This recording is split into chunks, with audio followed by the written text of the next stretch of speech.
We have some breaking news. The Toronto Blue Jays have made multiple surprising moves, including one move that has huge implications going forward, as we are now just days away from opening day. We're going to break down those moves and discuss what it means, as well as break down some other Jays updates as it pertains to their game this afternoon, as well as one surrounding Ryan Yarbrough that is unexpected. Stay tuned for all that. Before we get into it, if you're a part of the 70% who aren't subscribed to the channel, this is the place to be for daily Jays content. Your guys' support has been absolutely fantastic. If you want to help us towards the goal of 17,000 subs, make sure to hit that subscribe button. Ladies and gentlemen, thank you to each and every one of you.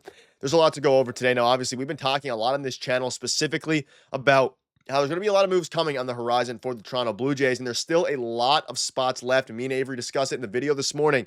There's a lot of not a lot of open roster spots, but there's a lot of players who are fighting for those spots. And just minutes ago, the Jays have made multiple moves here, including one surrounding a player that we all, at least initially, at the start of spring, expected to break camp. And ladies and gentlemen, infielder Leo Jimenez, which is fairly expected. We'll dive into him a little bit. But Joey Loperfido has been optioned officially to AAA.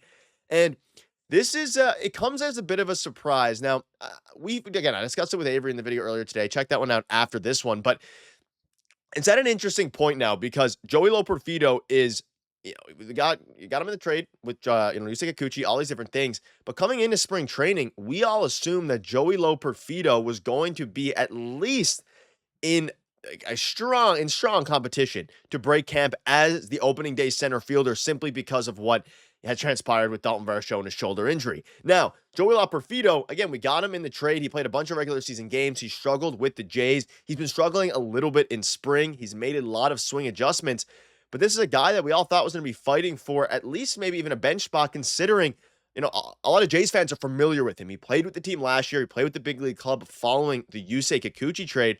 But ladies and gentlemen, he has officially been sent down. And as we approach, I believe there's one more spring training game on the 22nd of March before, of course, they play the Baltimore Orioles next Thursday on the 27th. But regardless of that, before that 27th date, there's going to be more and more moves to come, which we'll dive into here in a minute. But again, we broke down some moves yesterday as well, with Elvis being, sent down, Jake Bloss, all these different guys.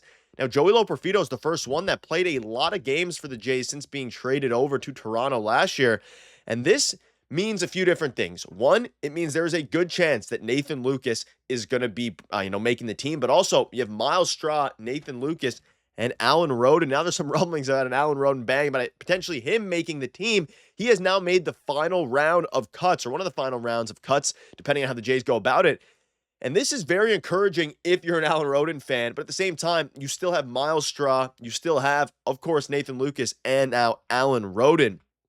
But this one, it is interesting, and it doesn't really hurt per se. And we also, Addison Barger, something you also have to keep in mind is Addison Barger. You can see here from today's game, his power, upside, and versatility positionally are among the reasons he should probably break camp with the Jays.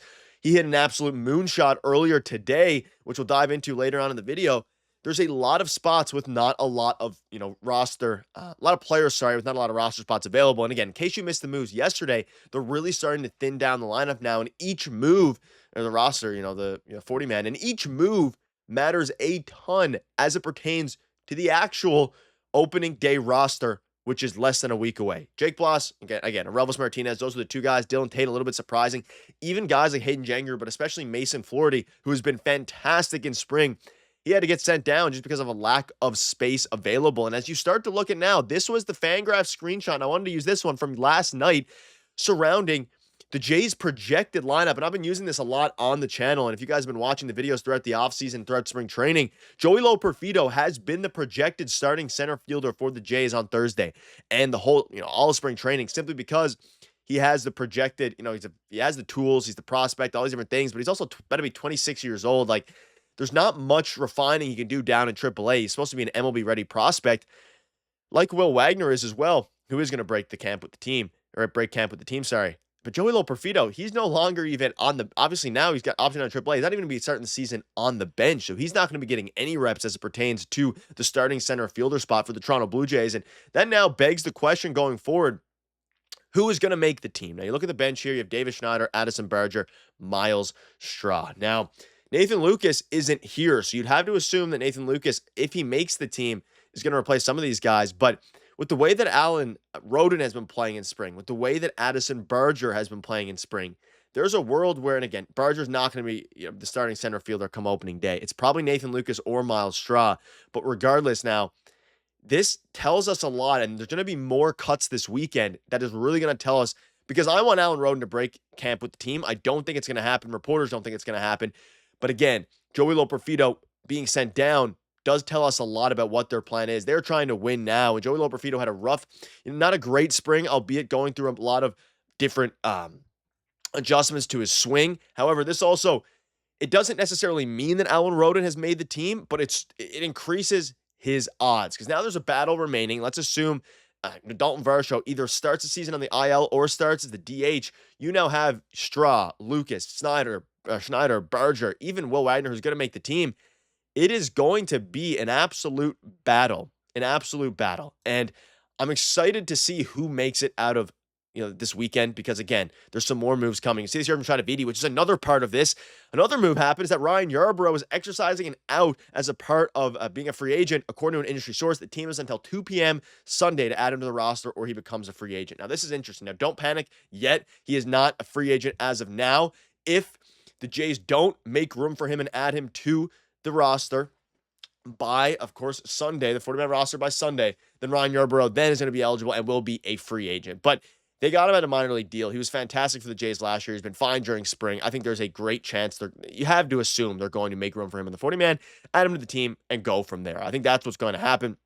And regardless, he's going to make the, I think he's going to make the opening day team as well. But they have to add him to the roster. So it's going to be interesting.